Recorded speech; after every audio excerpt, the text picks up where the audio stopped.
it's all good. All right, will you all join me in a prayer? Heavenly Father, you are good in all your ways.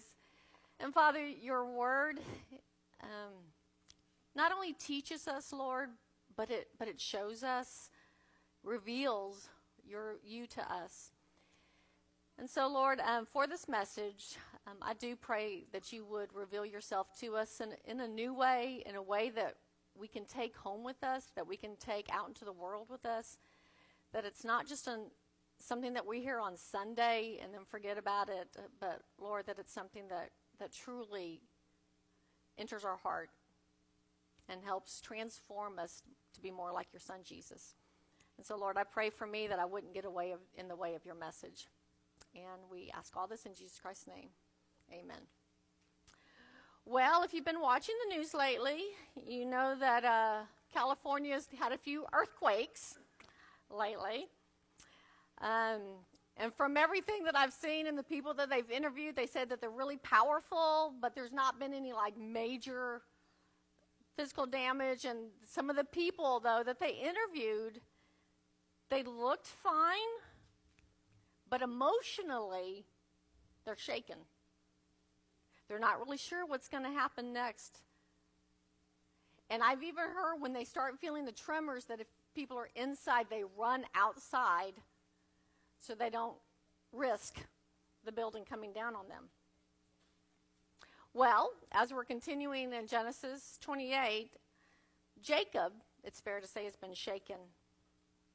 Because the blessing that he wanted from his father, the one that he wanted so desperately, has cost him a lot. He conspired with his mom and deceived his dad by dressing up as his brother.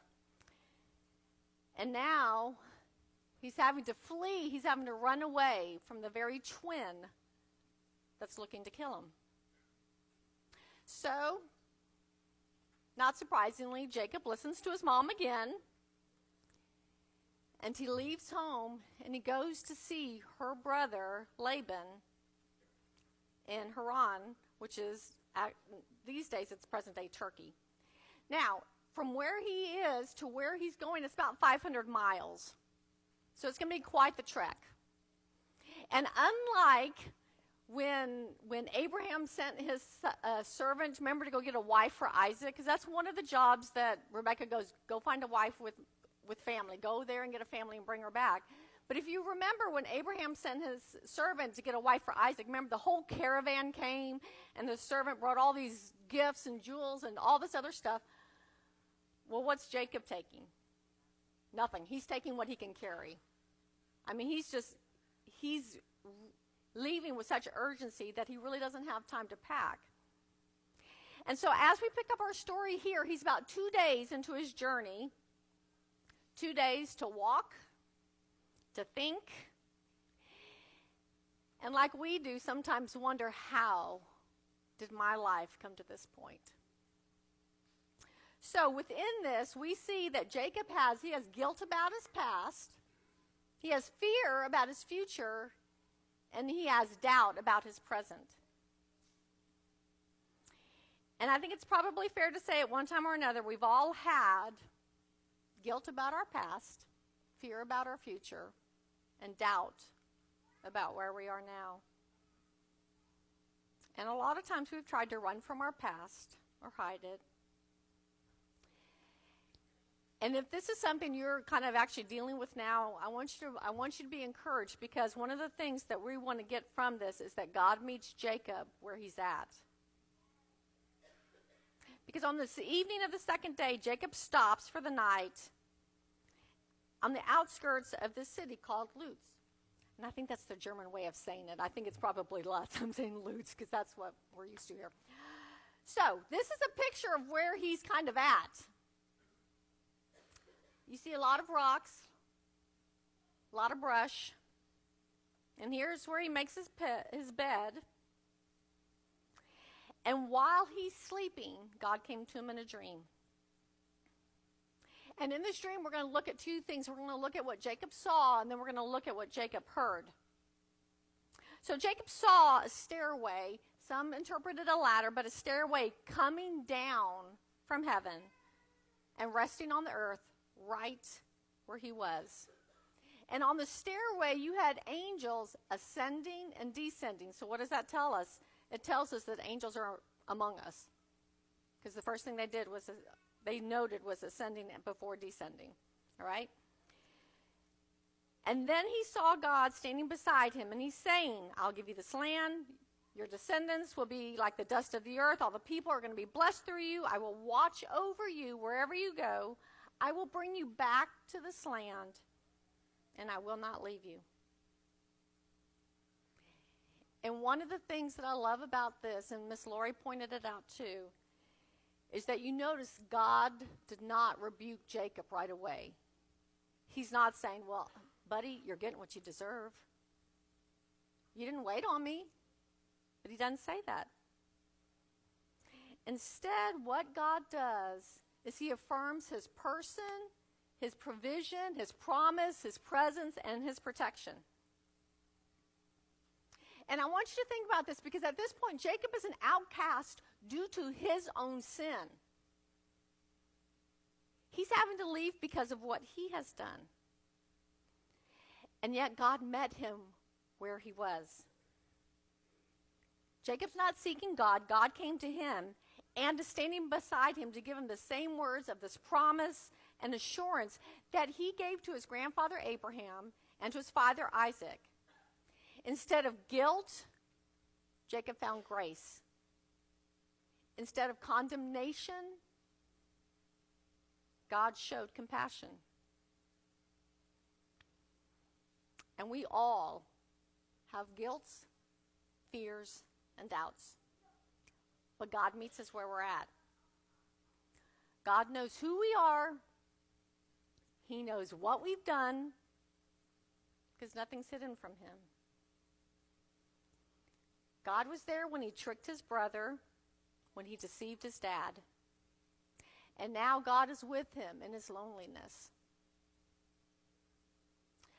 But even more, God is telling Jacob, when you go to Haran, you're not going to be alone, because I'm going to be with you. And when your time in Haran is finished, I'm going to bring you back to the land that I promised. Why? Because I'm faithful to my word. So know that everywhere you go, I'm going to go with you. And some of us might go, yeah, I know God's with me. I know it. But here's something to think about. Back in those days, back in Jesus' day, each town had its own god that was over it. So to go from one town to the other, it's not like you went, okay, I'm going to take my God with me. You went into the new town, and that was the God that was of that town. And where Jacob is going to Haran, their God is the moon god. We know him today as Allah. So the God of Abraham, Isaac, and soon to be Jacob, the God of those three is saying, I'm going to be with you wherever you go, even when you go into a place that doesn't recognize me. I'm going to go with you because I am greater than all these other gods. I'm omnipresent, meaning that I'm with you all the time, wherever you are. And if you think about it, one of our earlier messages, remember when Abraham was willing to offer Isaac? And we kind of said how Abraham was a reflection of God the Father, that he was willing to give his son Jesus. And Isaac is a picture of Jesus because he willingly laid on the altar to be sacrificed out of love for his father. But here's the thing that I never thought about before, so I want to introduce this. Well, you might know it, but I didn't know it. Jacob, for us, introduces the work of the Holy Spirit, because as believers, God is with us wherever we go. And it's important as well, as we get further down, that you notice a lot of times in the Bible, God says, I am the God of Abraham, Isaac, and Jacob. You notice he always says those three. Why? Because if you remember, they're still separating. Because remember Isaac and Ishmael? We didn't follow the Ishmael, we followed Isaac. And then now you have Jacob and Esau, and he's going, nope, I'm following Jacob. So it's very distinct to say when God says, I am the God of Abraham, Isaac, and Jacob. He's taken you down the line that he's following. So what we need to know is that God is with us wherever we go. Whether it's to the hospital, or at school, at the lake, in a crowd, or when you're alone. Wherever you are, God is there. Whether you feel it or not, whether you sense it or not, whether you see it or not, God is Emmanuel, God with us. Now, about the stairway. Notice that the stairway comes from heaven down. And the angels, God's messengers, are going up and down carrying out his purposes. But the focus isn't on the angels. Because Jacob's stairway is not about a what, it's about a who. The stairway is a picture of the way that God will rescue mankind. He will rescue mankind only through the one that descends from heaven. And only one has descended from heaven to rescue those of us that, as hard as we try, can't reach up to God ourselves. So in other words, our stairway to heaven is Jesus Christ, God's divine mediator. Jesus is the one that makes it clear that he is the access to heaven. He is the means by which heaven comes down to us. And he is the means by which we go to heaven.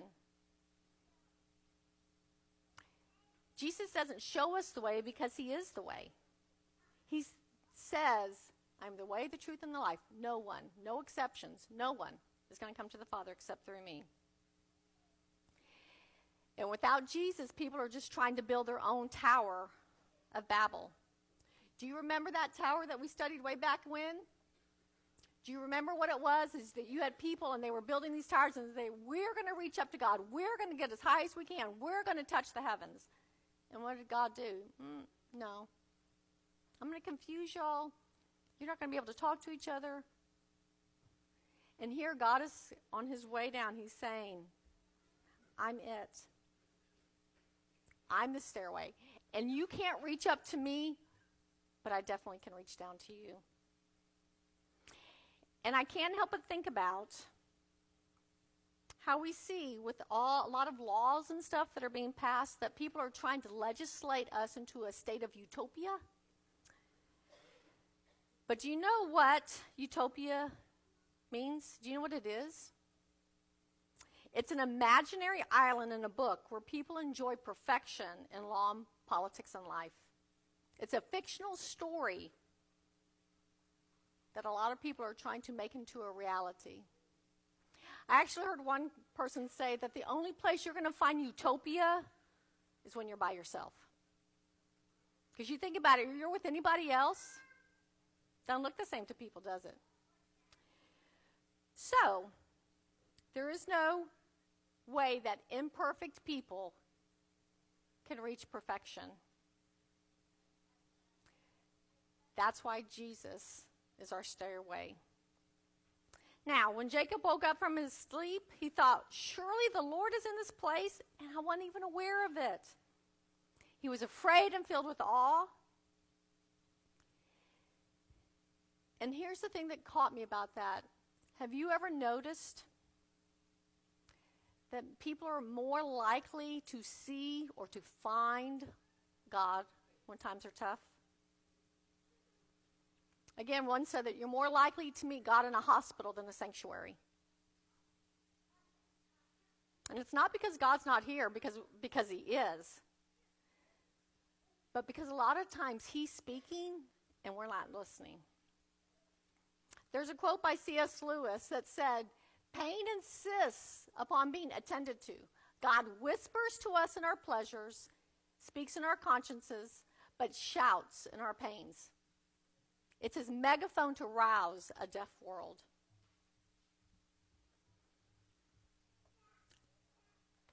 So, if you are in a place where you are hearing God loud and clear because of some type of pain, here's what I want you to hear. God doesn't waste anything, including the pain. And your pain, my pain, Jacob's pain was a perfect place to hear God. And so what was Jacob's response to this? I'll put the A, B, C, D. His response was all belief, commitment, and dedication. Jacob gets up early the next morning and takes the stone that he had put at his head and set it up as a pillar. He poured oil on top of it. And oil in that time was a symbol of pouring out your devotion to the Lord. And he called that place Bethel, the house of God. Where before, it was a different name meaning separation. So he went from separation to this place of separation, calling it the house of God. And Jacob made a commitment. He made a vow on the basis of God's promise. And in the reading, a lot of times it says, if, when Jacob's doing this vow, he goes, well, if you're going to do this, and if you do this, and if you do this, then I'm going to do it. But the word if can also be translated since. And it's kind of like that one in the verse in Romans that says, if God is for us, who can be against us? What we basically saying is, since God is with us, who can be against us? That being said, not everybody agrees on the sincerity of Jacob's vow. Some people are still thinking that he's trying to scam God. Kind of pull it over and go, okay, Lord, yeah, I'll follow you if you meet these parameters. But for what it's worth, I think he's sincere. And the reasons are truly one, Jacob has nothing to offer. He's got nothing. He's sleeping on a rock. He's got nothing to offer. And here's the other thing. When anyone has a true encounter with God, they are changed. You cannot come face to face with God and not be changed. And then also, and I love how Lori backed this up too, if you remember while Jacob was deceiving his dad, and Isaac said, how did you come up with this meat so quickly? And Jacob goes, well, Lord, your God, help me have success. And what does he say here? He will be my God. He's taking ownership of it. And if you look at what he's looking at, he's not looking for wealth or fame or anything. He's really asking. He's saying, Lord, if you'll be with me, if you'll give me food, if you do, those are basic necessities. He's not asking, Lord, if you help me win the lottery, I'll follow you. He's saying, Lord, if you'll be with me and you'll meet my needs, since you're going to meet my needs. But also from here on out, Jacob keeps his name, which means, deceiver, schemer type thing. But from here on, he's usually the one that's getting the deception pulled on him. You'll see from here on out, God is going to teach him. But I think that Jacob is making a commitment to him here.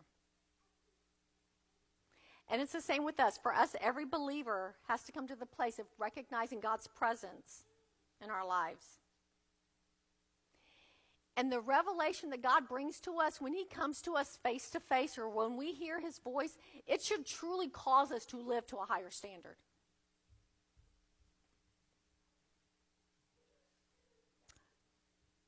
When we meet God, when he meets us where we're at, we should respond with this awe, this commitment, this devotion to him. Jacob took God at his word, and in gratitude, he vowed to give him a tithe, again, from what God gave him.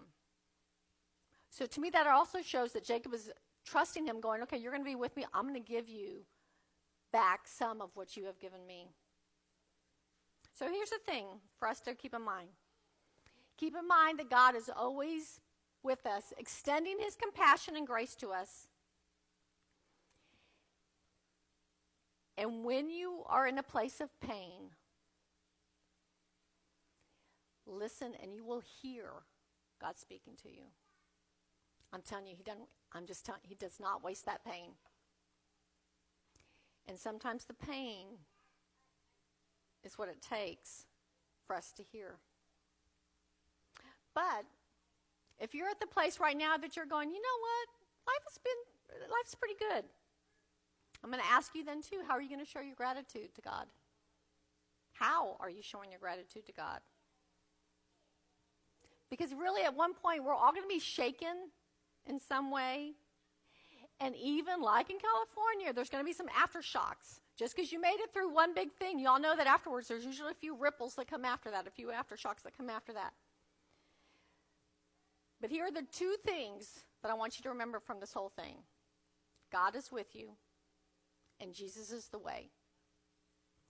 And if you will keep in mind those two things, you will never have to fear what's in your future. And you can face your present situation with confidence, not in yourself, but in the God who has promised never to leave you or forsake you. Amen.